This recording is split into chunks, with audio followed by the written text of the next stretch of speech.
कंद कृपा सिंधु नररूप हरि महामोह तम कुंद दासु वचन रवि कर्णिकर। मेरा मुझ में कुछ नहीं, जो कुछ है सब तोर। तेरा तुझको सौंपते क्या लगेगा।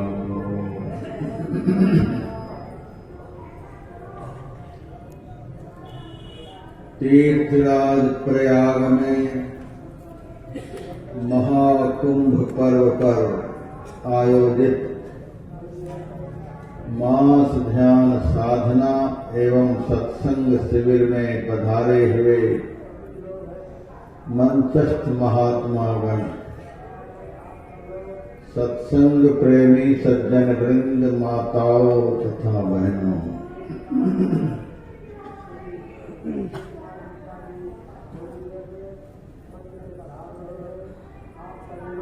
श्रीमद् भागवत महापुराण में लिखा हुआ है,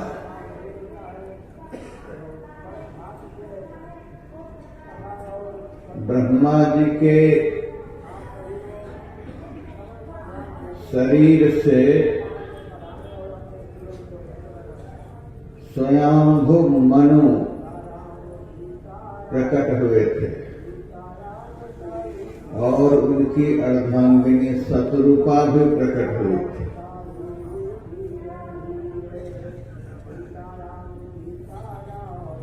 स्वयंभू मनु ने ब्रह्मा जी से कहा, हे पिताजी, आपने मुझे अपने शरीर से क्यों उत्पन्न किया। ब्रह्मा जी ने कहा, प्रजा की वृद्धि करने के लिए, सृष्टि का विस्तार करने के लिए, मानवीय सृष्टि करने के लिए।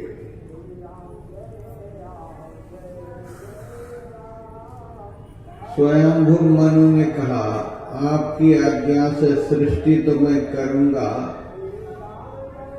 प्रजा की वृद्धि तो करूंगा, लेकिन प्रजा रहेगी कहाँ। पृथ्वी तो है नहीं, प्रजा को बसने के लिए, ठहरने के लिए धरती चाहिए। धरती तो है ही नहीं, पूरा संसार जलमग्न है। उस वक्त जल ही जल था। उस समय किसी भी नदियों की चर्चा नहीं थी, केवल धरती पर जल ही जल था, कहीं पृथ्वी नहीं। न गंगा जी थी, न गोदावरी थी, न यमुना, न त्रिवेणी, न गोमती, कोई नदी नहीं, केवल जल की चर्चा है। मानवीय सृष्टि बनने से पहले धरती पर केवल जल ही जल था, अब पृथ्वी थी नहीं। अब प्रजा बसे कहाँ, रहे कहाँ।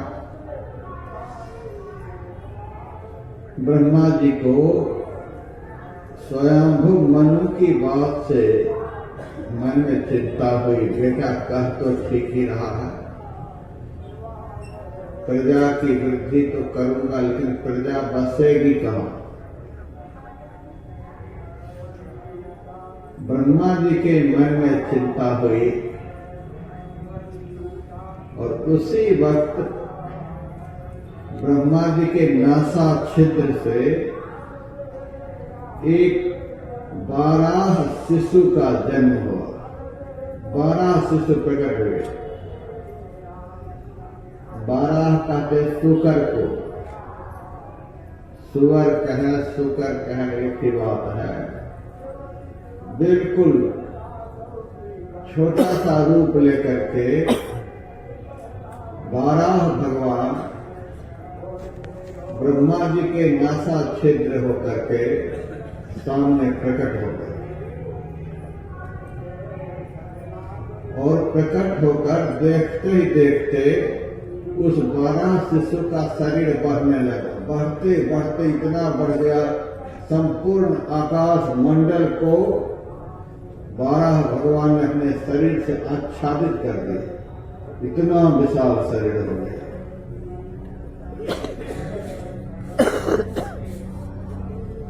ब्रह्मा जी ने 12 भगवान की स्तुति की और कहा, महाराज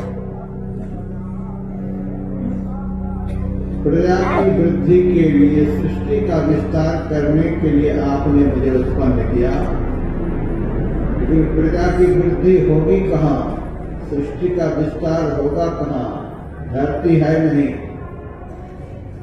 जल के ऊपर कैसे प्रजा बसेगी?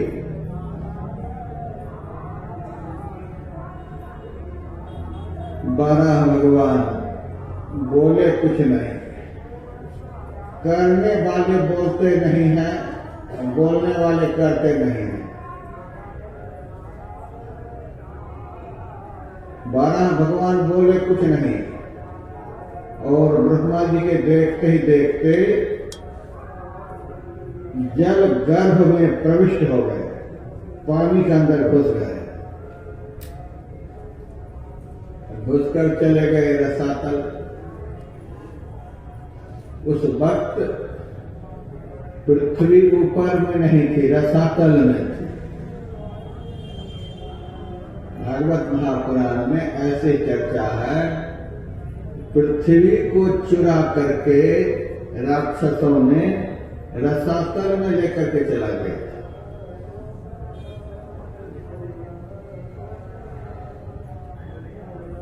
बस उस वक्त पृथ्वी की ही चर्चा है, न कहीं काशी की चर्चा है। पृथ्वी ही रसातल में, न काशी, न मथुरा, न वृंदावन, न अयोध्या, कोई तीर्थ धाम कुछ भी नहीं। पृथ्वी की चर्चा है कि पृथ्वी उस वक्त असुरों ने चुरा कर रसातल में लेकर चला गया था। ऊपर में पानी, रसातल में पृथ्वी। न कोई तीर्थ की चर्चा, न धाम की चर्चा, कुछ नहीं। केवल मिट्टी तत्व, केवल जल तत्व।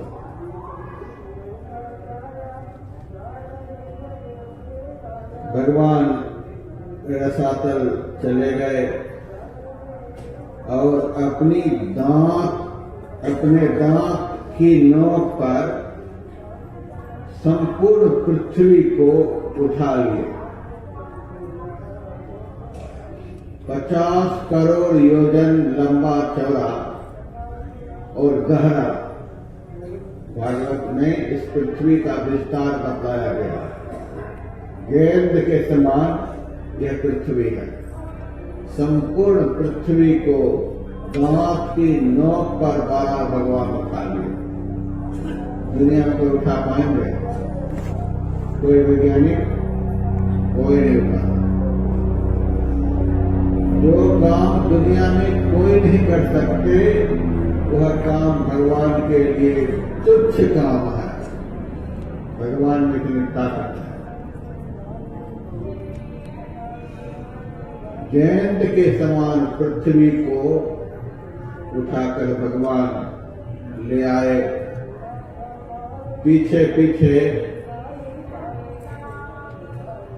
दिति का पुत्र हिरण्याक्ष भगवान को गाली देते ही आ रहा है।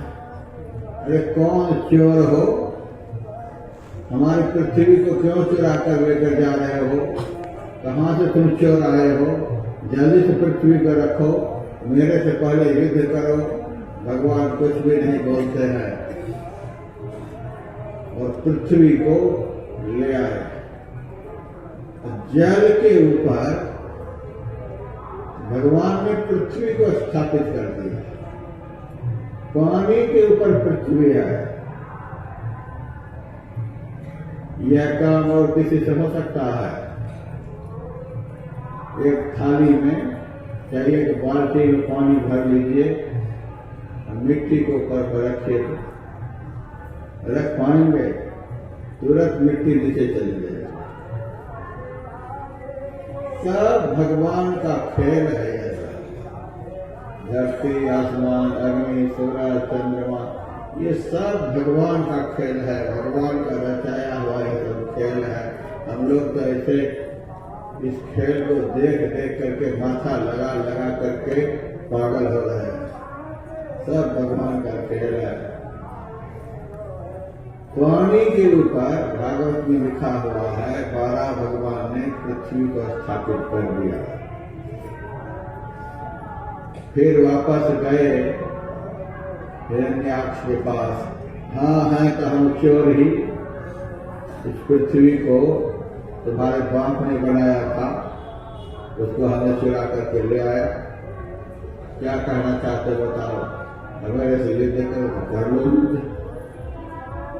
उस वक्त 12 भगवान और हिरण्याक्ष को बड़ा भारी युद्ध हुआ है।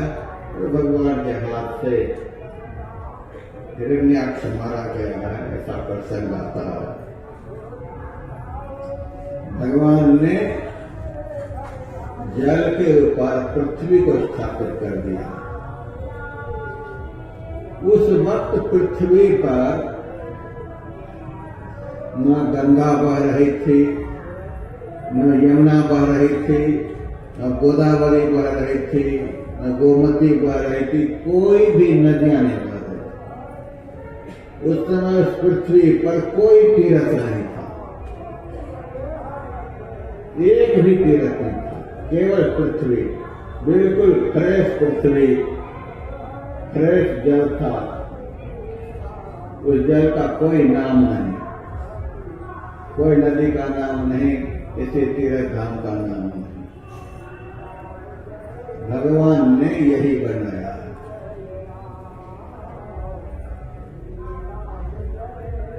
फिर धीरे धीरे इस धरती पर अयोध्या नगरी बसी। बाद में अयोध्या इस धरती पर, बाद में काशी, बाद में मथुरा, बाद में वृंदावन, बाद में उज्जैन, कांचीपुरम, प्रयागराज, ये सारे तीर्थ बाद में बने हैं। सारी नदियां बाद में बनी। सारी नदियों को बनने का भी कारण है, धर्म ग्रंथों में कारण है। तो गंगा के विषय में आपने बहुत कुछ सुना। भगवान के चरण नक्श से गंगा प्रकट हुई। पहले से गंगा यहाँ नहीं बह रही थी, चरण नक्श से, भगवान के चरण नक्श से गंगा जो प्रकट हुई, कोई कारण तो जरूर रहा होगा। भगीरथ ने 10,000 वर्ष तक एक पैर पर खड़ा होकर के गंगोत्री में तप किया था, तब गंगा प्रकट हुई है। तो गंगा को किसने प्रकट किया? भक्त ने। भक्ति के बल से, तप के बल से 10,000 वर्ष जब एक पैर पर खड़े होकर भगीरथ तप कर रहे थे, लगातार 10,000 वर्ष की चर्चा है। उस 10,000 वर्ष में उस चिलम कब पिए, शराब कब पिए, कब कुछ खाए पिए, केवल तप कर रहे थे। वायु का भी निरोध कर लिया था, जल का भी निरोध, भोजन तो छोड़ ही चुके थे, केवल गंगा का ध्यान कर रहे थे, गंगा का चिंतन। किसी तरह से गंगा प्रकट हो, उस चिंतन के समय अन्न जल कुछ भी ग्रहण नहीं कर रहे। इससे सिद्ध हो जाता है कि पूर्ण पवित्र होकर के वे तप कर रहे थे। 10,000 वर्ष तक पूर्ण पवित्र होकर के वे रहे। पवित्रता का आचरण किए, बहुत पवित्र होकर के 10,000 वर्ष तक। और कैसी जगह? गंगोत्री। आज आप लोग जाएं, यदि आपको कमरा वहां नहीं मिले और रात में बाहर में सोना पड़ जाए तो दिन आप नहीं देख पाएंगे। यह हमें विश्वास दिलाता। यहाँ तो जो नहाने के लिए आए थे 29 तारीख को, 28 के रात में देखे सड़कों पर लोग पड़े हुए थे। लेकिन गंगोत्री में यदि रात भर बाहर में सोना पड़ गया, वह सूर्योदय नहीं देखेगा। ऐसी जगह है। और ऐसी जगह पर उस समय कोई आश्रम नहीं था। उस समय गंगोत्री नहीं थी, गंगा माता का मंदिर नहीं बना हुआ था। मंदिर तो तब बना जब गंगा वहां प्रकट हुई। उस समय गंगोत्री नहीं, एक पहाड़ था। उस पहाड़ पर भगीरथ तप कर रहा था। भागवत में लिखा हुआ है, गंगा को भगीरथ ने तप के बल से प्रकट किया।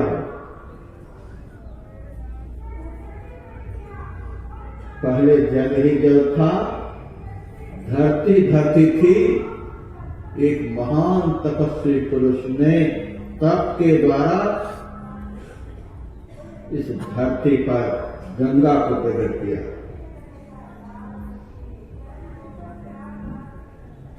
और भगीरथ ने जो वहां गंगा को प्रकट किया, गंगा जहां प्रकट हुई, तभी से उस स्थान का नाम गंगोत्री पड़ा। गंगा उतरी, ब्रह्मांड से धरती पर उतरी है, ऊपर से नीचे आई है, इसीलिए उस स्थान का नाम है गंगोत्री।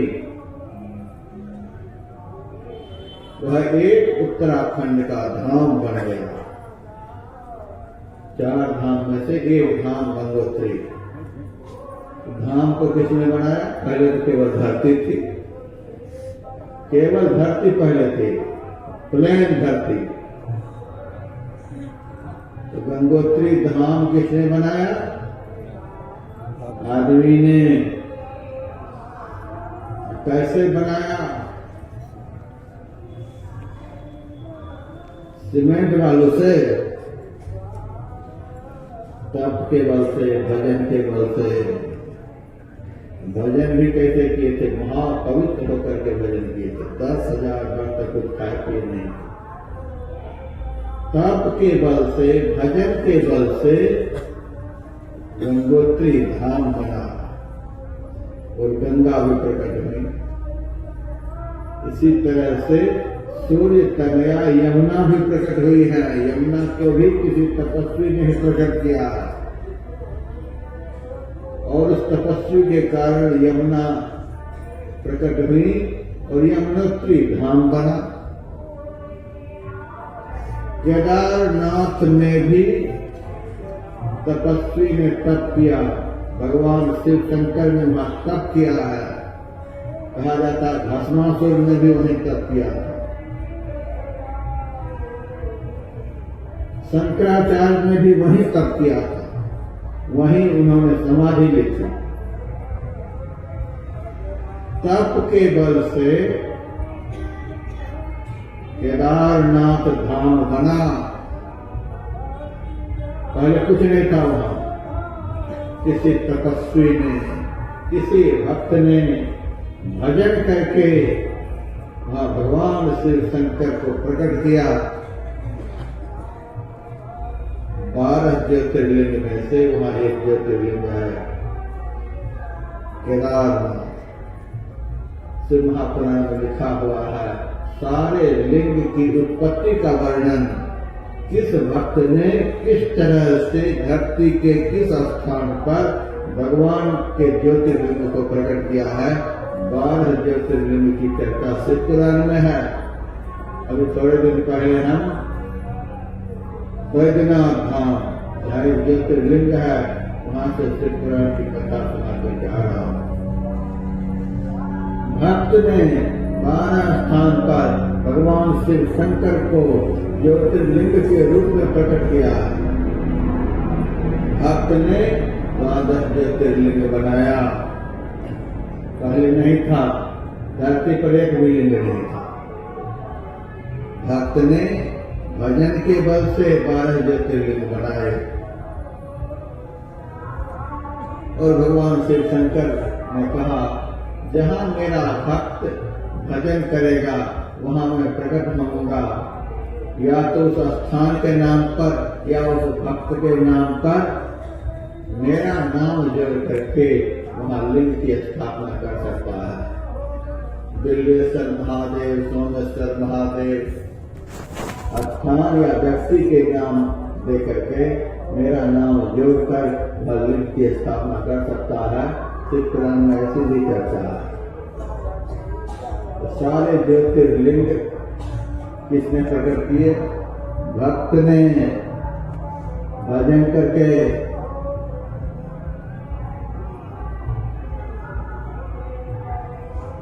सारे धाम, सारे तीर्थ, सारी नदियां, सबको भक्त ने प्रकट किया है। मंदाकिनी को भी भक्त ने प्रकट किया है। फिर मैंने सुनाया था कि तपस्या के बल से अनुसुईया माता ने मंदाकिनी को प्रकट किया है। अत्रि क्रियाणि तपबलानि, तपस्या के बल से मंदाकिनी गंगा को प्रकट किया अनुसुईया ने। गोमती गंगा है, गोमती गंगा को गौतम ऋषि ने प्रकट किया है तप के बल से। बद्रीनाथ धाम है। बद्रीनाथ धाम में पहले क्या था? पहले बद्रीनाथ धाम नहीं था। नर नारायण भगवान ने वहां जाकर के तप किया है।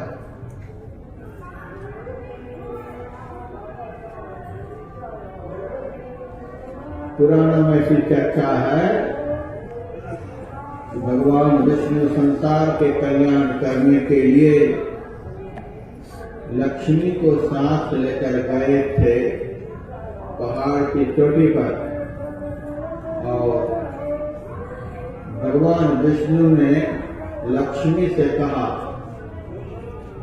लक्ष्मी, भजन के समय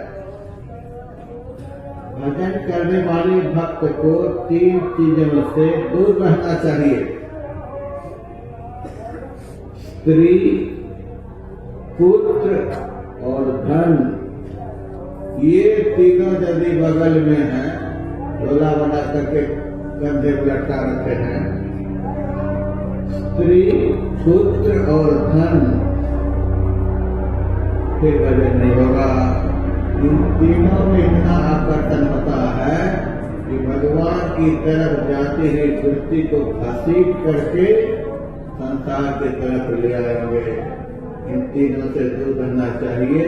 विष्णु भगवान ने लक्ष्मी से कहा, भले ही तुम हमारे अर्धांगिनी हो, लेकिन हम तप करने के लिए आए हैं। तुम अलग बैठ करके तप करो, हम अलग बैठ करके तप करते हैं।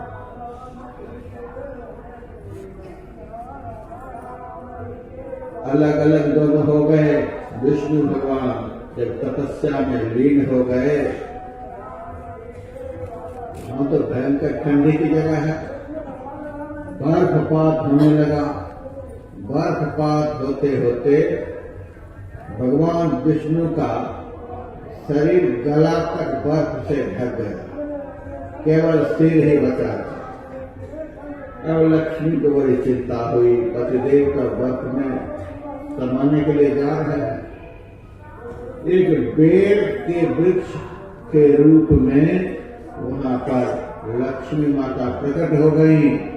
ऊपर से जो बर्फ पड़ता था, उस बर्फ को लक्ष्मी माता अपने ऊपर रोक लेती थी।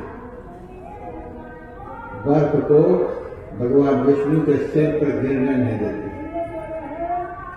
संस्कृत में बेर को बदरी कहते हैं, बदरी फल।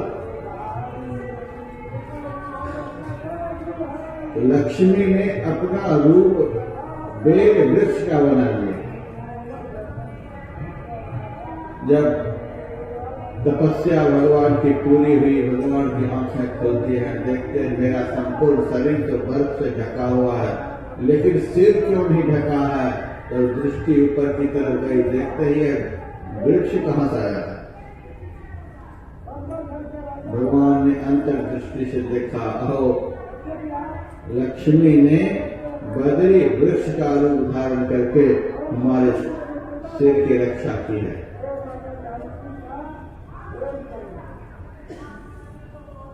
स्वामी को नाथ कहते हैं, पति को नाथ भी कहता है।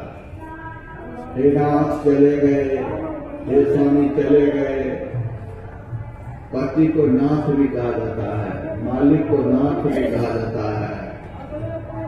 लक्ष्मी ने जो बद्री का रूप धारण किया, तभी से लक्ष्मी का एक नाम बद्री पड़ गया। और बद्री के लक्ष्मी के स्वामी कौन? विष्णु। नाथ कौन? तो विष्णु। सभी से उस स्थान का नाम पड़ा बद्रीनाथ। 4 धाम में से एक धाम बद्रीनाथ धाम है। वह धाम बना कैसे? पहले तो था नहीं, तप के बल से, भजन के बल से। मेरे कहने का अभिप्राय, सारे तीर्थ बने हैं भजन के प्रभाव से, भक्त के प्रभाव से। सारी नदियां बनी हैं भजन के प्रभाव से, तप के प्रभाव से। जितनी ये गंगा, यमुना, गोमती, नर्मदा आदि पवित्र पवित्र नदियां हैं, ये सारी नदियां तपस्या के द्वारा इस धरती पर आह्लादित होकर के, भक्त के तप को देख करके द्रवित हो गई। गंगा को पानी का नाम नहीं है, एक देवी है, और वह देवी भगीरथ के प्रचंड तप को देख करके दया से द्रवीभूत हो गई। वह देवी द्रवित हो गई। जल को द्रव कहते हैं। द्रवित होकर के एक जल का रूप धारण कर लिया, इसीलिए इस जल का नाम गंगा कर गया। माता ने भगीरथ के तप को देख करके अपने को द्रवित कर दिया, द्रव के रूप होकर। इसी तरह से नर्मदा की उत्पत्ति का वर्णन है। भक्तों के कल्याण के लिए, भक्तों के दुख को देख करके भगवान शिव शंकर की आंख से आंसू बही है, और वह आंसू भगवान के अंग होकर के श्रावित होकर के नीचे बही है। वही आंसू भक्त के लिए जो भगवान आंसू बहाए, संपूर्ण शरीर को श्रावित करती हुई वह आंसू जमीन पर बहने लगी। वही आंसू है नर्मदा नदी। मत्स्य पुराण में का लिखा हो। सारी पवित्र नदियां बनी हैं भक्त के भजन के प्रभाव से। सारे तीर्थ बने हुए हैं भक्त के भजन के प्रभाव से। यह भी मैं कह सकता हूं, सारे स्वर्ग वैकुंठादि पवित्र लोक बने हैं भक्त के भजन के प्रभाव से। भक्त ही भजन के द्वारा अपनी चेतना को ऊर्ध्वमुख करते हैं। ऊर्ध्वमुख चेतना वाले जहां निवास करते हैं उस निवास स्थान को स्वर्ग कहा जाता है। स्वर्ग को बनाया है किसने? भक्त ने। भजन के प्रभाव से स्वर्ग बना है, भजन के प्रभाव से वैकुंठ बना है, भजन के प्रभाव से गोलोक धाम बना है। यदि यह लोक लोकांतर कहीं पर अवस्थित होता तो अमेरिका इंग्लैंड वाले पता लगाकर अब तक चले गए होते। ऐसे ऐसे उनके पास यंत्र हैं कि कोई कोई उपाय लगा करके, जैसे चंद्र ग्रह पर चले गए, मंगल ग्रह पर चले गए, वैसे ही हम सत्संग ध्यान वाले तो नीचे ही रहते, अमेरिका वाले भोगी लोग, इंग्लैंड वाले भोगी लोग प्लेन पर बैठते और वैकुंठ पहुंच जाते। वे लोग चले ही जाते, कोई न कोई जुगाड़ लगा ही लेते, बड़े जुगाड़ू है ये विदेशी, चले ही जाते। लेकिन वैकुंठ की चर्चा हो रही है, किसी भी देश के लोग जा नहीं पा रहे। गोलोक धाम की चर्चा खूब सुनते हैं, लेकिन कोई भी देश के लोग किसी भी संसाधन के साथ वहां जा नहीं पा रहे, तो हम लोग भी नहीं जा पा रहे। हमने यह भी नहीं सुना है कि किसी भी देश के लोग किसी भी वाहन के द्वारा स्वर्ग भी आज तक गए, कोई नहीं गए। जाते हैं कौन वहां? स्वर्ग में जाते हैं कौन? वैकुंठ में जाते हैं कौन? गोलोक धाम शिवलोक जाते हैं कौन? अरे भजन करने वाले भक्त जाते हैं। भगवान कृष्ण का वचन है, प्राप्त पूर्ण कृपा लोकानुसिता शाश्वती समान। पुण्यवान पुरुष के लोक हैं स्वर्ग वैकुंठ आदि। पुण्यवान पुरुष जिनके शरीर से कोई पाप नहीं होता है, ऐसे पाप से रहित जो भगवान के भक्त हैं, वे इस शरीर का त्याग करके स्वर्ग वैकुंठ आदि सुखमय स्थान पर जाते हैं, अर्थात सुख में जाते हैं। ये कोई स्थान नहीं है। किसी भी मानचित्र में आपको दिखलाई नहीं देगा ये स्वर्ग का चित्र है, या वैकुंठ का चित्र है, या शिवलोक का चित्र है। जैसे अमेरिका का मानचित्र है, अमेरिका को लोग नक्शा में देख लेते हैं, इंग्लैंड को नक्शा में देख लेते हैं, और भी लोग लोकांतरों में नक्शा में देख लेते हैं। उसी तरह से यदि स्वर्ग वैकुंठ शिवलोक आदि आकाश में कहीं पर होता तो किसी भी धर्म ग्रंथों में उसका नक्शा भी जरूर होता, लेकिन नक्शा नहीं है, केवल वैकुंठ की बात होती है। और यह कहते हैं भक्त वैकुंठ जाते हैं, भक्त स्वर्ग में जाते हैं। स्वर्ग वैकुंठ गोलोक धाम जितने भी ये पुण्यवान पुरुष के लोगों की चर्चा धर्मशास्त्रों में है, वहां कौन जाते हैं? भक्त जाते हैं, धर्मात्मा पुरुष जाते हैं।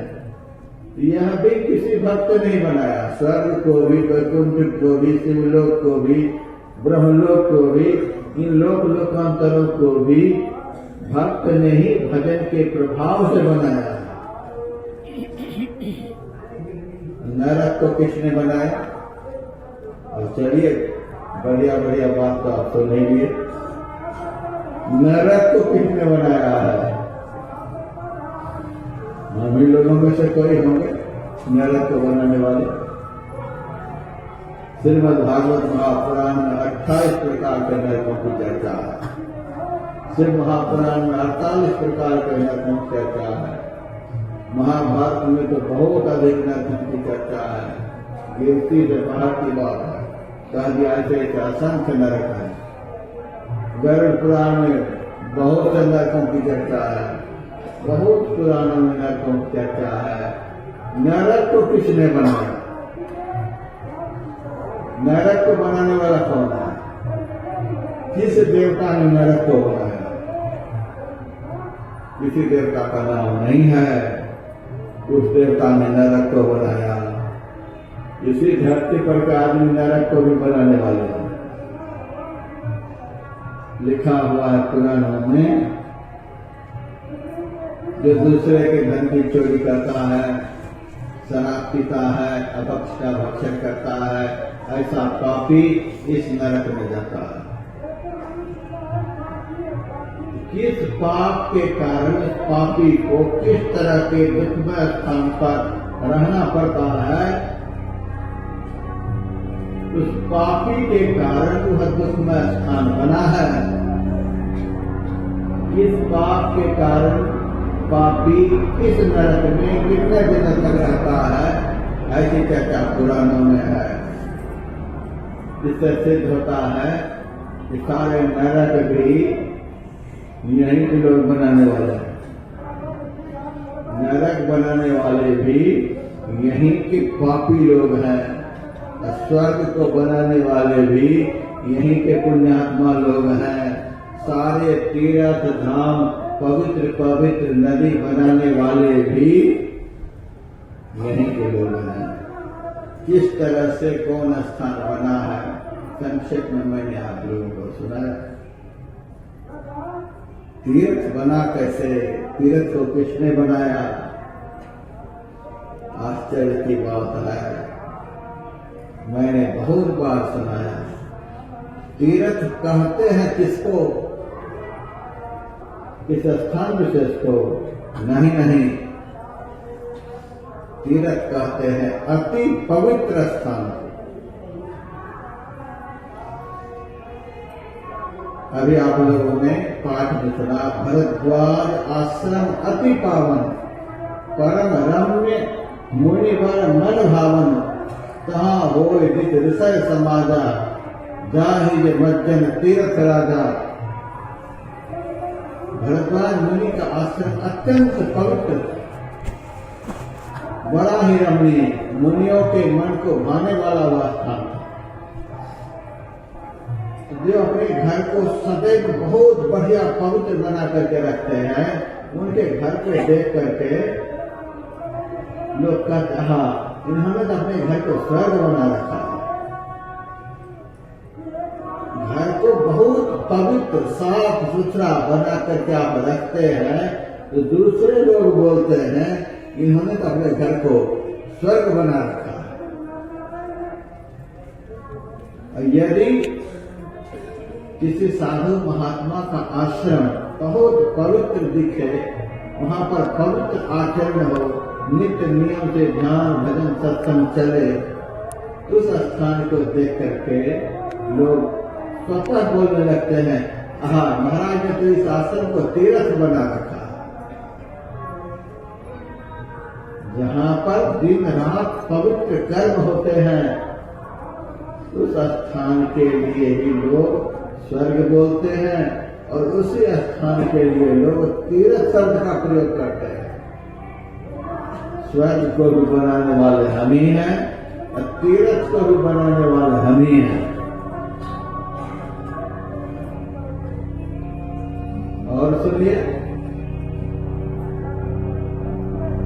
गोड्डा जिला में, संताल परगना जिला में, और भी झारखंड में कई एक जिला है। उस जिला में आदिवासी लोग बहुत संख्या में रहते हैं। जंगल में उन लोगों का घर है। अब तो शहर में आ रहे हैं, लेकिन प्राय लोग जंगल में रहते हैं। हम देखते हैं जाकर के, मिट्टी का घर है, इतना बढ़िया से मिट्टी का घर बना हुआ है, क्या मिस्त्री इसको प्लास्टर करेगा। बहुत साफ सुथरा मोर का चित्र बना हुआ है, और भी कई पक्षियों का चित्र बना हुआ है, गाय का चित्र बना हुआ है। ऐसा रंग रोगन करके बाहर से घर को दिखाता है। इतना सुंदर घर देखने में लगता है। जब उस आदिवासी के घर में घुसिएगा तब बदबू आएगी घर से।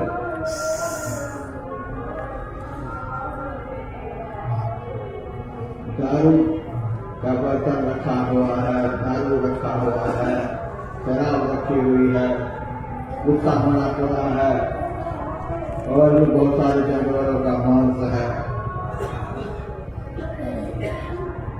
तो बाहर से भले देखने में बहुत अच्छा लगता है, लेकिन जब घर में प्रवेश करते हैं, इतना गंदा भीतर से होता है। उस गंदगी को देख करके लोग कहते हैं अरे इन्होंने तो अपने घर को नरक बना रखा है। गंदा काम होने से, गंदा आचरण होने से, गंदा व्यवहार होने से जिस स्थान पर यह सब गंदगी होती है, उस स्थान के लिए लोग सत्तर बोलते हैं अरे इन्होंने तो घर को नरक बना रखा है। नरक को भी बनाने वाले हम ही लोग हैं।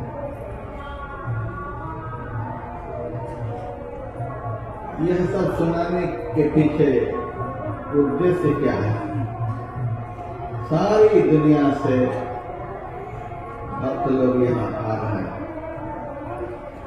कितने दिनों के लिए आ रहे हैं हम तो देख ही रहे हैं। कुछ भक्त 1 महीने के लिए आए हैं, कुछ 10 दिन के लिए, कुछ 5 दिन के लिए, कुछ 1 दिन में ही भला उठा लेते हैं।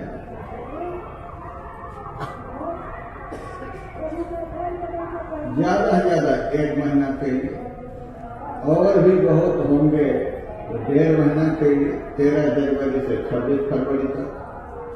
उसके बाद कहाँ जाएंगे? उसके बाद घर में जाएंगे। घर में जाकर क्या करेंगे? जो पहले से करते आ रहे हैं, यहाँ आकर के रहे, तीर्थ में आए, पुण्य कर्म किए, घर जाने के बाद फिर वही घोड़ा, फिर वही मैदान।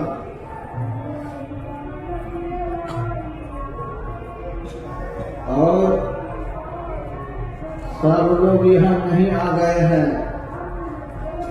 थोड़े ही लोग यहाँ आए हैं, और अधिक से अधिक लोग तो घर में ही हैं, नगर शहर में ही हैं। पूरा संसार खाली नहीं हो गया है। बहुत थोड़े लोग यहाँ पर आए हुए हैं। जो आए हैं वो फिर वहीं लौट करके चले जाएंगे। फिर जाने के बाद कुछ नहीं, घर वाले घर में रहेंगे, परिवार वाले परिवार में रहेंगे, फैक्ट्री वाले फैक्ट्री में रहेंगे, कंपनी वाले कंपनी में रहेंगे, नौकरी वाले दफ्तर में रहेंगे। प्रयागराज तो खत्म हो गया, उसके लिए प्रयागराज यही रह गया और गए घर। हम तो आप लोगों के लिए बहुत कुछ सोचते हैं। आप लोग अपने लिए जितना नहीं सोचते उतना मैं आप लोगों के लिए सोचता हूँ, और यह सोचता हूँ कि आप लोगों के द्वारा ऐसा कर्म हो, आप लोग इस मनुष्य शरीर से ऐसा ऐसा कर्म करें कि प्रयागराज का आनंद आपको कभी छूटे नहीं। सदैव आप लोगों को लगे कि हम प्रयाग में ही हैं।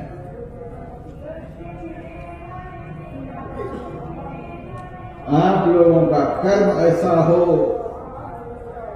कि आप लोगों को सदैव लगे कि हम त्रिवेणी में निवास कर रहे हैं, त्रिवेणी के तट पर हमारा निवास है। आप लोगों का ऐसा कर्म हो, आपको ऐसा अनुभव हो कि हम अयोध्या में निवास कर रहे हैं, मथुरा में निवास कर रहे हैं, वृंदावन में निवास कर रहे हैं। आप अपने कर्म से अपने गांव को, अपने घर को, अपने नगर को तीर्थ बना सकते हैं, और तीर्थ का आनंद घर बैठे आप लोग ले सकते हैं। आप लोग ऐसा अपने को बना लीजिए। सुमित्रा माता ने लक्ष्मण जी से कही थी कि बेटा,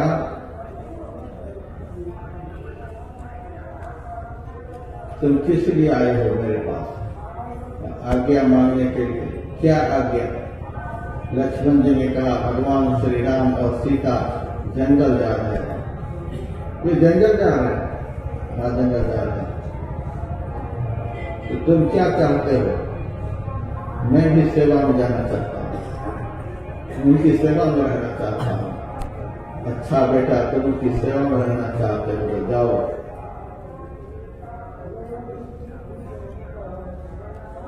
अवध कहाँ जहाँ राम निवासु, अयोध्या वही है जहाँ राम का निवास है। बेटा लक्ष्मण, तुम यह मत समझना कि हम अयोध्या छोड़ करके जा रहे हैं। जहाँ राम है, जहाँ राम तहाँ अवध निवासु, जहाँ राम है वही अयोध्या है। और जहाँ रावण है वही लंका है। लगे हाथ यह भी बोलना होगा, जहाँ रावण है, जहाँ रावण की प्रवृत्ति है, जहाँ रावण के जैसा आचरण है, जैसा जहाँ रावण के जैसा कुकृत्य करने वाला आदमी है, वही तो लंका है। रावण के ऐसा कुकृत्य जिनके द्वारा होगा उनको लंका में रहने का फल मिलेगा। जो अपने भजन के प्रभाव से भगवान को प्रसन्न कर लेंगे उनको अयोध्या में रहने का पुण्य प्राप्त होगा, वृंदावन में रहने का पुण्य प्राप्त होगा। आप घर जाकर के भी तीर्थराज प्रिया का आनंद ले सकते हैं। कौन ऐसा कर्म आप लोग करेंगे आपका घर तीर्थराज प्रिया बन जाएगा? कौन ऐसा कर्म है? किस कर्म के करने से आपका घर तीर्थराज बन जाएगा? कौन ऐसा कर्म है जिस कर्म के करने से आपके घर में त्रिवेणी बहने लग जाएगी? मैं तो आप लोगों के घर में त्रिवेणी को प्रवेश कराना चाहता हूँ। आप लोगों के घर में त्रिवेणी की धारा बहे, आप लोगों का घर ही प्रयागराज बन जाए। आप किवारी को बंद करें, आप लोग आंखों को बंद करें और आपको अपने अंदर में ही त्रिवेणी का दर्शन हो, आप लोगों को अपने घर में ही प्रयागराज का आनंद प्राप्त हो। मैं तो आप लोगों का जीवन ऐसा बनाना चाहता हूँ। यहाँ का मेला तो 26 फरवरी को खत्म हो जाएगा, फिर आगे क्या होगा? फिर तो 6 साल के बाद ही यहाँ अर्धकुंभ का मेला लगेगा। 6 साल के बीच में आप क्या करेंगे? फिर तो आप त्रिवेणी से वंचित हो जाएंगे, फिर तो प्रयागराज से वंचित हो जाएंगे। मैं चाहता हूँ आपका ऐसा कर्म हो जिस कर्म के आधार पर सदैव आपको प्रयागराज में रहने का पुण्य प्राप्त हो, आपका घर प्रयाग बन जाए। क्योंकि सारे तीर्थ को बनाने वाले धरती पर भक्त ही हुए हैं, सारे धामों को बनाने वाले धरती पर भक्त ही हुए हैं, सारी पवित्र नदियों को प्रकट करने वाले धरती पर भक्त ही हुए हैं। और यह भी मैं कह सकता हूँ सारे भगवान को इस पृथ्वी पर प्रकट करने के लिए भक्त ही धरती पर हुए। राम को किसने प्रकट किया? भक्त ने प्रकट किया। कृष्ण को किसने प्रकट किया? भक्त ने प्रकट किया। वामन को किसने प्रकट किया? भक्त ने प्रकट किया। सारे भगवान को किसने प्रकट किया? ब्रह्म को कौन प्रकट किए हैं? भक्ति प्रकट की है। कल मैंने प्रहलाद का चरित्र सुनाया, खंभे से ब्रह्म प्रकट हुए, भक्त ने भगवान को प्रकट किया है। आप भक्त बन जाए तो भगवान आपके घर में प्रकट हो जाएंगे।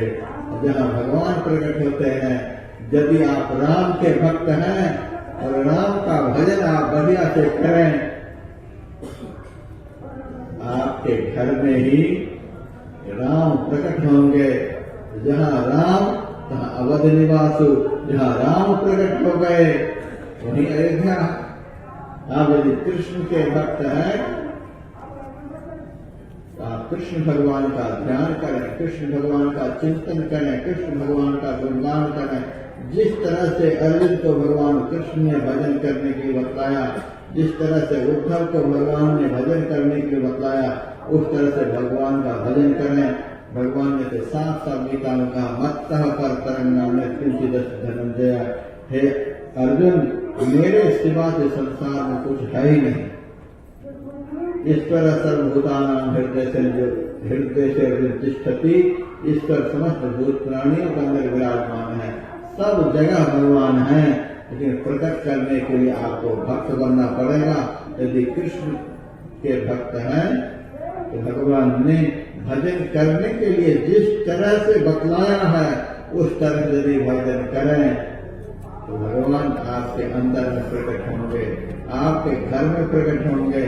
और जहाँ भगवान कृष्ण प्रकट हो गए उस स्थान को आप क्या कहेंगे? उसी स्थान को मथुरा कहेंगे। जहाँ भगवान की लीला का आप अनुभव करेंगे उससे स्थान को तो वृंदावन कहेंगे। यदि आप भगवान शिव के भक्त हैं तो भगवान शिव ने धर्म ग्रंथों में जिस तरह से भजन करने का आदेश दिया है उस तरह यदि भजन करेंगे भगवान शिव का दर्शन होगा। और जहाँ भगवान शिव का दर्शन हुआ, जहाँ भगवान शिव प्रकट हुए, आप उन्हीं स्थान को काशी कहेंगे, उसी स्थान के वाराणसी कहेंगे। जहाँ शिव का दर्शन हो रहा है, जहाँ भगवान शिव प्रकट हुए हैं, उसी स्थान को काशी कहेंगे, वाराणसी कहेंगे। उसी तरह से जिस देवता में आपकी निष्ठा है उस देवता का आप भजन करें और इतना भजन करें वह देवता आपको दर्शन देने के लिए मजबूर हो जाए और आपके सामने प्रकट हो। उस देवता से संबंधित जो तीर्थ धरती पर है वह स्थान ही आपके लिए तीर्थ बन जाए। और चलिए जी महाराज के लिए यहाँ पर अधिकतर गुरु के भक्त हैं, यहाँ गुरु की अधिकतर आराधना होती है, इसीलिए आराधना होती है। एक दिन मैंने सत्संग में सुनाया था, देहस्था सर्व विद्या, इस शरीर के अंदर में सब विद्या है। देहस्था सर्व देवता, सब देवता इस शरीर के भीतर में है। देहस्था सर्व तीर्थानि, सारे तीर्थ इस शरीर के भीतर में है। दर्शन क्यों नहीं होता है? ताकि गुरु वाक्य में लगते, जब तक दर्शन कराने वाले नहीं मिलेंगे तब तक दर्शन नहीं होगा। दर्शन क्यों नहीं होता? सब तो है ही, दर्शन क्यों नहीं होता है? अंधकार के कारण, अज्ञान के कारण जन्म जन्म का किया हुआ जो पाप हमारे भीतर में है वह अंधकार के रूप में है। जैसे आंखों को बंद करते हैं, घोर अंधकार। ये अंधकार किसने आपके भीतर में घुसाया? आपके कुकृत्य में, आपके भीतर में प्रकाश भी है। जब शरीर को छूते हैं शरीर गर्म मालूम पड़ता है, इससे सिद्ध होता है हमारे भीतर में प्रकाश भी है। प्रकाश क्यों नहीं दिखता है? अंधकार ने प्रकाश को ओझल कर रखा। हमारे घर के भीतर में बल्ब जल रहा है, खिड़की लगी हुई है, दीवारी बंद है, बाहर प्रकाश नहीं निकल पा रहा है, प्रकाश का दर्शन नहीं हो रहा है। तो दर्शन नहीं हो पा रहा है, हम क्या कर सकते हैं? घर में प्रकाश नहीं है, घर में प्रकाश है लेकिन प्रकाश निकलने का जो रास्ता है उस रास्ता को आपने बंद कर रखा है। उसी तरह से ब्रह्म का प्रकाश हमारे अंदर में है, लेकिन जिस द्वार होकर के वह प्रकाश बाहर निकलता है वह द्वार बंद है। उसी द्वार को तो 10वां द्वार कहते हैं। हमारे कुकृत्य के कारण, हमारे असुर कर्म के कारण, हमारे पापाचरण के कारण नरक के तो 9 द्वार खुले हुए हैं और प्रकाश का 10वां द्वार बंद हो रखा है। भगवान भी हमारे अंदर में है, सब बोलेंगे। इस बात को कौन भक्त नहीं बोलेंगे कि भगवान हमारे अंदर में नहीं है? दर्शन क्यों नहीं होता है? कहेंगे अंधकार के कारण, आंख बंद कर दे वो अंधकार। क्या भगवान उस अंधकार को नहीं हटा सकते हैं? भगवान हमारे अंदर में है तो भगवान हमारे अंदर के अंधकार को नहीं हटा सकते हैं। 33 करोड़ देवता कहते इस शरीर के भीतर में हैं, 33 करोड़ देवता मिलकर भी अंदर के अंधकार को हटा नहीं सकते हैं। सारे तीर्थ हमारे भीतर में हैं, सारे तीर्थ प्रकट होकर के हमारे अंदर के अंधकार को नहीं मिटा सकते हैं। सारी विद्याएं कहते हैं हमारे भीतर में है, सारी विद्याओं का प्रयोग होने पर भी अंदर का अंधेरा नहीं दूर हो सकता है। क्यों नहीं दूर हो रहा है? अंधेरे को दूर करना यह ब्रह्म का काम नहीं है, यह भगवान का काम नहीं है। यह काम भगवान ने नहीं लिया है अपने हाथ में। भक्त के सामने का अंधकार दूर करने का काम देवताओं का नहीं है। 33 करोड़ को कौन के 66 करोड़ देवता हो जाए तो भी अंदर के अंधेरे को दूर नहीं कर सकते। 68 तीर्थ को कौन कहे, सारा संसार ही तीर्थ ही हो जाए, 68 करोड़ तीर्थ हो जाए, फिर भी अंदर के अंधेरे को दूर नहीं कर सकते। 14 विद्याएं हैं, सारी विद्याएं प्रकट हो जाए, सारी विद्याओं का प्रकट हो जाए, प्रयोग हो जाए, तो भी अंदर का अंधेरा दूर नहीं हो सकता। जब तक अंदर का अंधेरा दूर नहीं होगा तब तक कुछ नहीं दिखेगा। वेदाहमेतम पुरुषम महांतम आदित्य वर्णंतम सह परस्तात् तमसः परस्तात्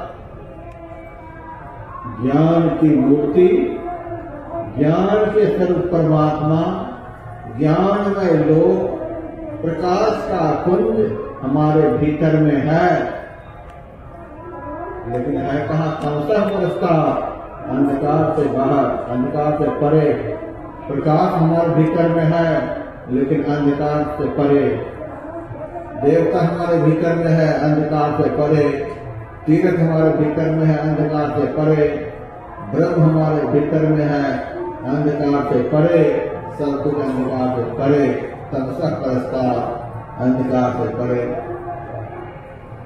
इसीलिए तो भगवान वेद से हम लोग प्रार्थना करते हैं, असतो मा सतगमय, हमें असत से सत्य की ओर ले चलिए। तमसो मा ज्योतिर्गमय, अंधकार से प्रकाश की ओर ले चलिए। मृत्योर्मा मृतम गमय, मृत्यु से छुड़ाकर अमृतत्व की ओर ले चलिए। सब दिन गीत ही गाते रहेंगे, सब दिन प्रार्थना ही करते रहेंगे। तमसो मा ज्योतिर्गमय, तमसो मा ज्योतिर्गमय, सब जाकर के मंदिर में भगवान से यही प्रार्थना। भगवान प्रार्थना सुन करके पागल हो रहे हैं। ये लोग केवल प्रार्थना कर रहे हैं। सूरदास जी महाराज कहते हैं, तेल तूल पावक पुट भरी भरी, बने में दिया प्रकाशक, कहत बनाए दीप की बातनी, कैसे हो तम नासक। अंधेरी कोठरी में बैठ करके कोई कहता रहे, कहीं से दीपक आ जाए, दीपक में तेल अपने आप भर जाए, बत्ती इसमें लग जाए, दीपक जलने लग जाए। रात भर बैठकर अंधेरी कोठरी में इस तरह से दीपक जलने की बात कोई करता रहे, इस बात से क्या दीपक जलने वाला है? तेल तूल पावक पुट भरी भरी, बने न दिया प्रकाशक, कहत बनाए दीप की बात नहीं, कैसे हो तम नासक। ये बात बना रहे हैं, दीपक आ जाए, तेल आ जाए, बत्ती बन जाए, दीपक जल जाए, अंधकार का नाश हो जाए। ये बात करने से होता है? बात करने की जरूरत नहीं। ये बात बहुत बना चुके हैं, युग बीत गए बात बनाते बनाते। अब तो जरूरत है कि कुंभकार के घर से दीपक खरीद करके लाओ, जाओ बाजार में दीपक खरीद करके लाओ, जाओ बाजार में रुई खरीद करके लाओ, बैठो घर में। फिर किसी से कह करके तेल भी मंगा लो, घी की व्यवस्था है घी मंगा लो, दीपक में तेल या घी डालो, दोनों हाथों से रगड़ रगड़ कर बढ़िया से बत्ती बनाओ, बत्ती बना करके माचिस घीचो। बोलना कुछ नहीं है, कर्म करना है। कर्म करके दीपक को जलाओ, बिना बोले ही अंधकार खत्म हो जाएगा, प्रकाश हो जाएगा। बिना बोले ही तो सब हो जाएगा। नहीं तो घर में बैठ करके दीपक जलाऊं, दीपक जलाऊं, दीपक आ जाए, बत्ती आ जाए, प्रकाश हो जाए, जगते रहो। धन धन कहत धनी जो हो गए, निर्धन धन कोई। हम लोग बचपन में पढ़ते थे, इकाई दहाई सैकड़ा हजार 10,000 लाख 10 लाख करोड़ 10 करोड़ अरब 10 अरब करते गिरते गिरते महासंत तक पहुंच जाते थे। रोज स्कूल में जाकर के इकाई दहाई 15,000 10,000 लाख गिर कर आते थे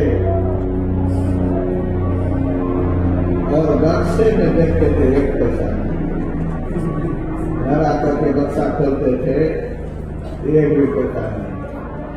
अरब खरब नील संख महासंख सब रख करके आ जाते थे, बक्सा खोलते थे 1 पैसा नहीं। ये दुनिया के लोग यही कर रहे हैं। भजन करो भजन करो भजन करो, बोलते बोलते मुंह सूख गया बोलने वाले का, और सुनते सुनते कान भी धोखा हो गया सुनने वाले का। भजन करो भजन करो भजन करो, सब यही हो रहा है। भजन करो भजन करो, ये सुन लेते हैं और घर आकर के चाय कॉफी पीने लग जाते हैं। बस यही हो गया, भजन करो। सब कह रहे भजन करो भजन करो, केवल यह बात सुनने के लिए है कि भजन करना भी है। और भजन करो कैसे, इसका पता ही नहीं। तमसो मां ज्योतिर्गमय असतो मां सद्गमय मृत्योर्मा अमृतम गमय। क्या सब गीत ही गाते रहेंगे? गमन भी करना होगा, कुछ कर्म भी उसके लिए करना पड़ेगा। अंधकार से प्रकाश में जाने के लिए कुछ कर्म भी तो करना पड़ेगा। मृत्यु के मुंह से छूट करके अमृत को पाने के लिए कुछ कर्म भी तो करना पड़ेगा। ध्रुव जी महाराज के सामने ध्रुव लोक से विमान आया। ध्रुव जी विमान पर चढ़ना चाहते हैं। वहां पर मृत्यु देवी प्रकट हुई। मृत्यु देवी कहती है कि ऐसे विमान पर नहीं चढ़ जाओगे, पहले मेरे मुंह में घुसो, मेरे मुंह में प्रवेश करो। मेरे मुंह में प्रवेश करने का मतलब तुम इस देह का त्याग करो। ध्रुव लोक जो है अति पवित्र लोक है और यह शरीर नरक तुल्य है। इस नरक तुल्य शरीर को लेकर तुम ध्रुव लोक नहीं जा सकते। पहले मेरे मुंह में प्रवेश करके इस शरीर का त्याग करो। तुम पवित्र चेतन हो, तुम जाओगे उस लोक में, इस शरीर को लेकर के नहीं जा सकते। पहले मेरे मुंह में प्रवेश करके इस शरीर का त्याग करो। ध्रुव जी ने कहा नहीं प्रवेश करूंगा। तुम्हारे मुंह में प्रवेश करने के लिए मैंने 5 साल की उम्र में भजन नहीं किया है। तुम्हारे मुंह में हम नहीं प्रवेश करेंगे, तुम्हारे माथे पर पैर रखकर हम विमान में प्रवेश करेंगे, तुम देख लो। और ध्रुव जी महाराज मृत्यु के माथे पर पैर रखकर विमान में घुस गए, शरीर समेत घुस गए। भक्त में इतनी ताकत होती है। मृत्यु और अमृतम गमय केवल मुंह से बोलने से नहीं होता है। ध्रुव जी ने मृत्यु के मुंह से छूटने के लिए इतना भजन किया था, ध्रुव जी के शरीर की हड्डी का पहाड़ बन गया था। ऋषि मुनियों को भगवान ने दिखलाया था। इतना तप किया है ध्रुव ने, तब इस जन्म में 6 महीने में दर्शन हुआ है। सरोवर दिखलाया। सरोवर में किसका जन्म है? हमारे दर्शन के लिए ध्रुव इतना रोया है, इनकी आंसू का सरोवर बन गया है। तब 6 महीने में इस जन्म में इनको दर्शन हुआ है। तुम क्या समझते हो? राजपूत का बेटा समझ करके इनको दर्शन दिए हैं। बहुत देखने में सुंदर है इसलिए दर्शन दिए हैं। राजा का बेटा है इसलिए जल्दी से दर्शन दिए हैं। अरे पागल महात्मा, देखो इनकी हड्डी का पहाड़ और आंसू का सरोवर। गुरु नानक देव जी महाराज कहते भरी सागर भगत करिए। केवल मुंह से बोलने से नहीं होगा, कर्म करना पड़ेगा। हम लोग कर्म पर विश्वास करते हैं। तमसो मां ज्योतिर्गमय, अंधकार से प्रकाश में जाने के लिए हम लोग प्रार्थना भी करें और जिस कर्म के करने से प्रकाश में जाना होता है, अंधकार से निकलना होता है, वो कर्म भी करना होता है।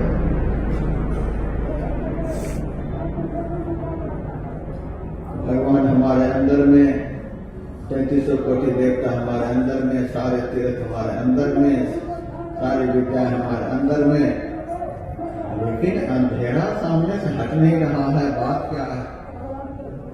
आंख बंद करो, किसी से पूछने की जरूरत नहीं। घोर अंधकार, अंधकारे घोरधा पदीपम न गवश्यथा। भगवान बुद्ध ने कहा, तुम अंधकार से घिरे हुए प्रदीप की खोज क्यों नहीं करते? घोर अंधकार हमारे सामने है। देवता, तीर्थ, विद्या, भगवान सब हमारे भीतर में, लेकिन अंधेरा क्यों नहीं सामने से हट रहा है? क्यों नहीं अंधेरा सामने से हट रहा है? अंधेरा को हटाने वाला काम बस एक का ही है। उसका नाम क्या है? उस एक का नाम क्या है? हमारे बिहार प्रांत में एक बड़े प्रसिद्ध संत हुए गोस्वामी लक्ष्मीनाथ परमहंस, उन्होंने उस एक का नाम बताया है, प्रथम देव गुरुदेव जगत में और न दूजो देवा। गुरु पूजे सब देवन पूजे, गुरु सेवा सबसे है। गुरुदेव का यह काम है। और गुरु नानक देव जी महाराज की वाणी में भी है, गुरु प्रसाद उड़द कमल विलास, अंधकार में भैया प्रयास। जिन कियाते गुरु ते जानिया, गुरु कृपाते मुगद मन मानिया। गुरु करता गुरु करने जो, गुरु परमेश्वर है भी हो। कह नानक प्रभु है जनाई, बिन गुरु मुकत न पाइए भाई। गुरु प्रसाद उड़द कमल विलास, गुरु की कृपा से कमल विलास, सहस्रदल कमल विकसित होता है। आज्ञा चक्र विकसित होता है। आज्ञा चक्र को भी हठयोग में आज्ञा कमल कहा गया है। आज्ञा कमल में जब चेतना प्रवेश करती है, सूरत प्रवेश करती है, तब वह आज्ञा कमल विकसित होता है। आज्ञा कमल के अंदर जो प्रकाश का पुंज है वह प्रकट होता है। गुरु प्रसाद, गुरु की कृपा से साधना के द्वारा आज्ञा कमल का विकास होता है, तो प्रकाश पुंज प्रकट होता है। गुरु प्रसाद उधर कमल विकास, अंधकार में भैया प्रकाश। और शास्त्रीय भाषा का प्रयोग यदि करना चाहें तो दूनाम अंधकार से रूतम विरोध का। ये दो अक्षर इतना कमाल का है, दू नाम अंधकार से। दू और रू दो ही अक्षर है, इतना कमाल का अक्षर है, इतना महत्वपूर्ण अक्षर है। हम लोग तो इस अक्षर को मंत्र मानकर दिन रात यहाँ जप रहे हैं। देख रहे हैं गेट के पास 2400 घंटे गुरु मंत्र का अखंड जप चल रहा है। गुनाम अंधकार से अवरूतम विरोध कर, यह दो अक्षर इतना कमाल का है, इसका कमाल अभी देखिएगा। निरंतर इन दोनों अक्षरों का यह जाप चल रहा है। कल किसी सेक्टर में आग लग गई थी,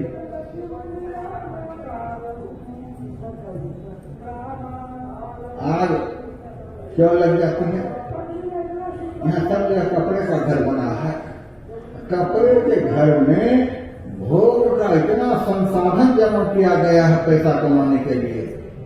एक एक राशि का, एक एक स्विस कोटेज का, एक एक लाख रुपए ले रहे हैं एक रात का।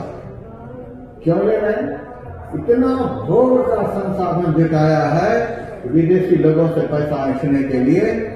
इतना भोग, जहाँ भोग है वहाँ नाश है। इस परम तीर्थ में आकर के ऋषियों ने तप किया और यहाँ इस परम तीर्थ में लोग भोग का संसाधन जमा किया है। वह भस्म नहीं होगा तो होगा क्या? तीर्थ में तप करना चाहिए। तीर्थ की भूमि तपस्या के लिए होती है। यहाँ आदमी भोग ढूंढ रहे हैं और ये भोगवादी लोग भोगियों से पैसा ऐंठने के लिए एक एक रात का लाख लाख रुपए ले रहे हैं। और भोगी लोग उस भोग भवन में घुसते हैं जहाँ सुख का सारा संसाधन है, गर्म पानी है तो ठंडा पानी है तो ये है तो वो है दुनिया भर का।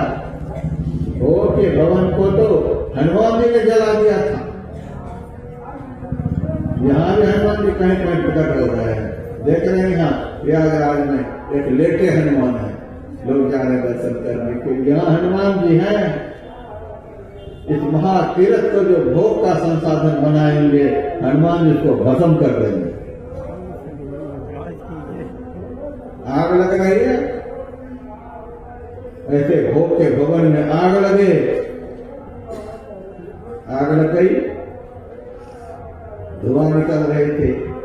अब हमारे इस शिविर के बाद धर्म प्रेमी कह रहे हैं हम लोगों को भी अलर्ट होना चाहिए, कहीं कोई बीड़ी ना फेंक दे, कहीं कोई सिगरेट ना फेंक दे, चारों तरफ निगरानी रखो, अलर्ट हो जाओ।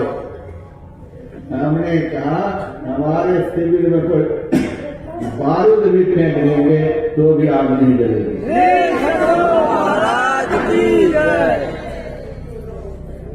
कोरोना काल में 30 दिनों का ध्यान शिविर हरिद्वार में चला था।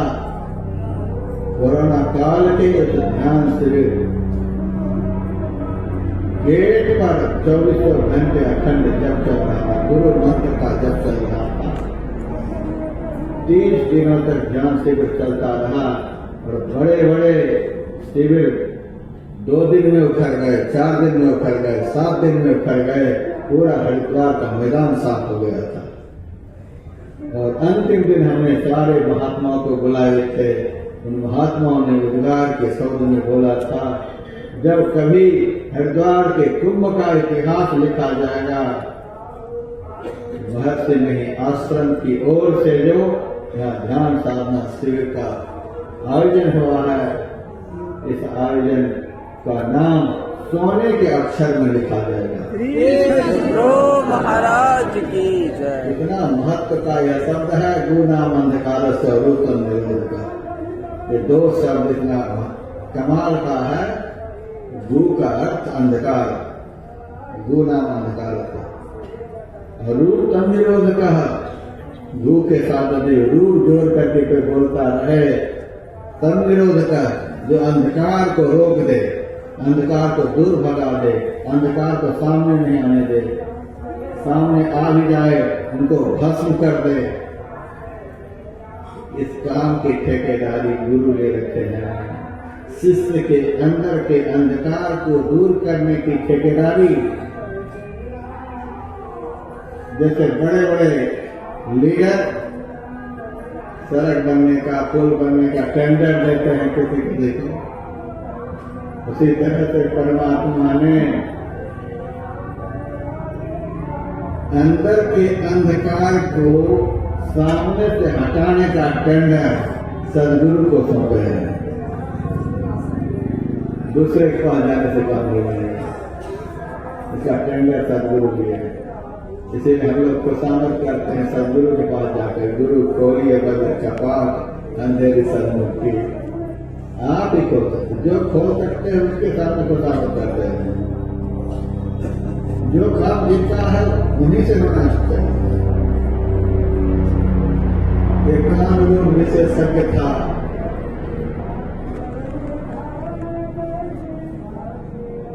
दिल्ली में। अब हमारे सिर में दर्द हो रहा था। एक भगत के घर पर मैं ठहरा हुआ था, हमारा सिर दर्द देख करके वो गाड़ी में बिठा करके उसी डॉक्टर के पास लेकर के चला गया। सीधा साधा भगत था, साधारण भगत था, सोचा डॉक्टर है तो दवाई महाराज को दे देंगे, फिर का दर्द छूट जाएगा। जब अंदर हम गए, बहुत देर के बाद तो नंबर आया, जब अंदर गए तब उन्होंने हमको वहां से रेखा कर दिया दूसरी जगह। हम कान के डॉक्टर हैं, हम कान के डॉक्टर हैं, आप सिर दर्द के डॉक्टर के पास जाइए। आप पूरे फंस गए हैं। हम कर्ण रोग विशेषज्ञ हैं,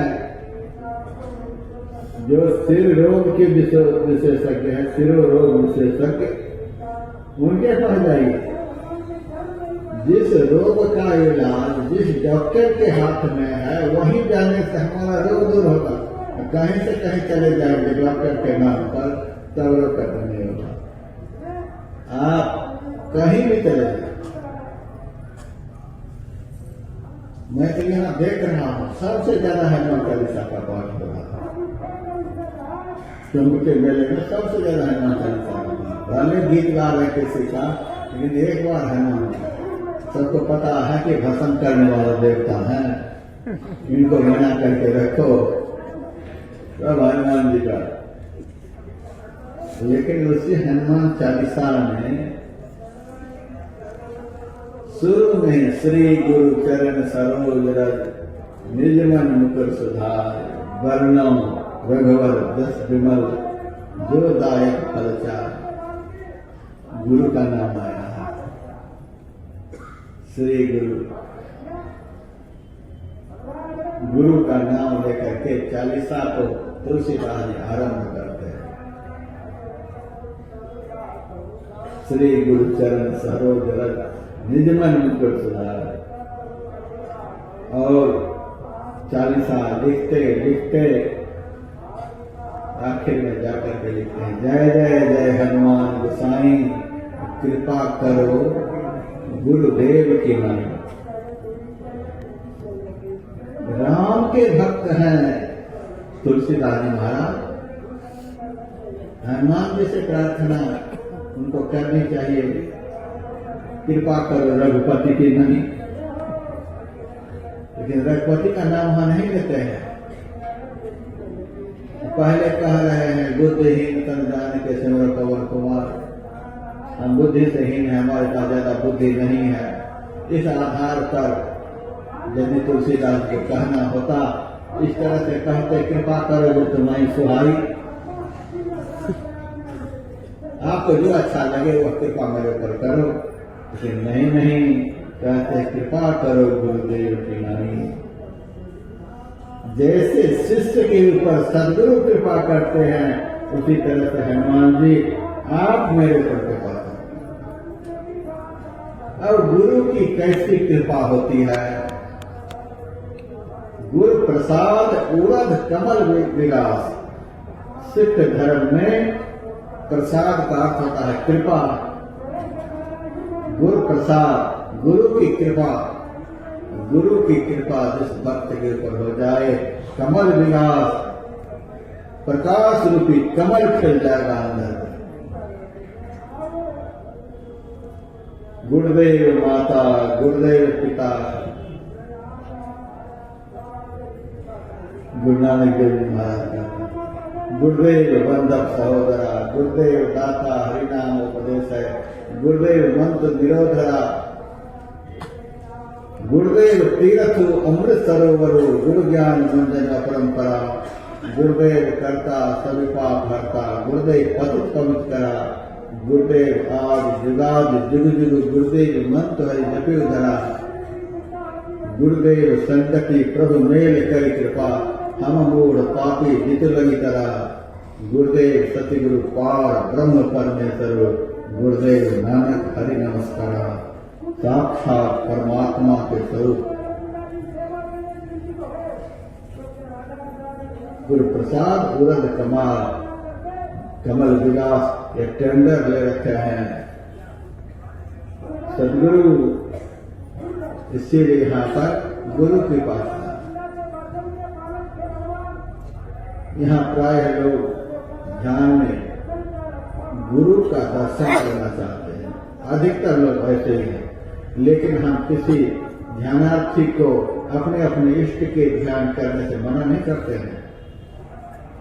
राम के उपासक इस शिविर में आकर के राम का ध्यान करते हैं, शिव के उपासक शिव का ध्यान करते हैं, कृष्ण के उपासक यहाँ करके कृष्ण का ध्यान करते हैं।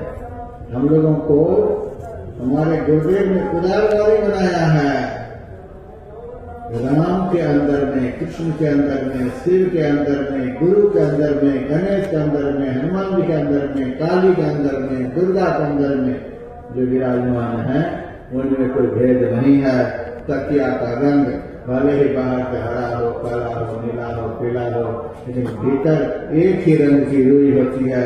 इसीलिए इष्ट के नाम रूप भले अलग अलग हो, लेकिन सबके अंदर में जो व्यापक तत्व है उसका रंग रूप एक ही है। उसी को ईश्वर कहते हैं, उसी को परमात्मा कहते हैं, उसी को ब्रह्म कहते हैं।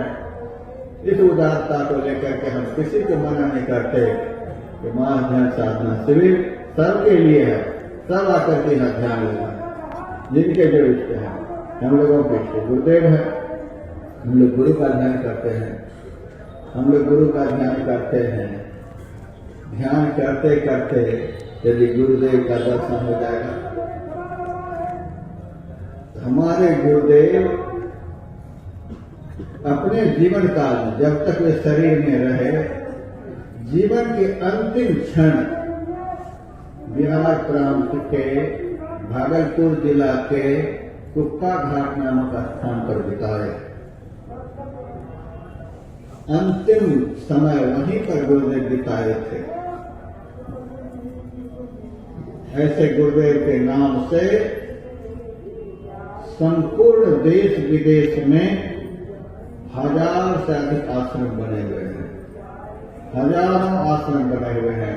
बिहार और झारखंड में तो गांव गांव में आश्रम बने हुए हैं। इतनी श्रद्धा है इनके प्रति वहां के लोगों में। हम तो जब यहाँ से भगत जाने लगते हैं तो थोड़ा सा घबरा जाते हैं। आज बहुत भगत यहाँ से गए, हमारा माथा घूम रहा था। आज मैदान साफ तो नहीं हो जाएगा, अंधाधुंध चले जा रहे हैं, झोला लिए जा रहे हैं, चले जा रहे हैं, मैदान साफ तो नहीं हो जाएगा। लेकिन जब सत्संग का समय आता है, हमारे बिहार और झारखंड के सत्संगी ऐसे श्रद्धावान हैं, पूरा मैदान छोड़ मिलता है, पूरा भरा हुआ। बहुत श्रद्धा है इस प्रांत के लोगों में। हजारों हजार आश्रम है, लेकिन सभी आश्रम का केंद्रीय आश्रम महर्षि में आश्रम कुप्पा घाट है। सब आश्रम का केंद्र है कुप्पा घाट। हमारे गुरुदेव कभी कभी कहा करते थे, हमारा आश्रम मनिहारी में भी बना हुआ है, चिकलीगढ़ धरहरा में बना हुआ है, तुलसी श्याम में बना हुआ है, बहुत जगह बना हुआ है। लेकिन अब हम सब जगह से घूम करके कुप्पा घाट में आकर के रहता हूँ। यहाँ हमें सबसे अधिक अच्छा लगता है, क्योंकि यह आश्रम देखते हैं ऐसी जगह पर बना हुआ है जहाँ हिमालय से निकली हुई माँ गंगा बहती हुई जा रही है। गंगा के किनारे आश्रम है, इसीलिए हमको ये बड़ा प्यारा है। हमारे गुरुदेव का सबसे प्यारा आश्रम कुप्पा घाट। और हम यह कह सकते हैं, यदि ध्यान में हमें गुरु महाराज का दर्शन हो जाए तो सुमित्रा माता के वचन के आधार पर, जहां राम तहां अवध निवासु, जहां राम है वहीं अयोध्या है। तो रामायण के इस वचन के आधार पर जहां गुरु महाराज का दर्शन गुरु के भक्त को हो जाए, वह स्थान ही उस भक्त के लिए कुप्पा घाट आश्रम बन जाएगा। सदगुरु महाराज की जय। इस स्थान को हम कुप्पा घाट नहीं कह सकते हैं। सारे भगत झोला छाप थोड़े होंगे, हजारों की संख्या में भक्त यहाँ गुरु महाराज का ध्यान कर रहे हैं। कोई तो जरूर अंदर में देखते होंगे, सब सुरक्षा भगत नहीं है, कोई जरूर देखते होंगे। और गुरु महाराज का यहाँ दर्शन होने के कारण जब तक यहाँ शिविर चलता रहेगा, जब तक गुरु महाराज का ध्यान यहाँ होता रहेगा, तब तक के लिए हम लोगों के लिए यह स्थान प्रयागराज के बीच में कुप्पा घाट के रूप में सिद्ध होगा।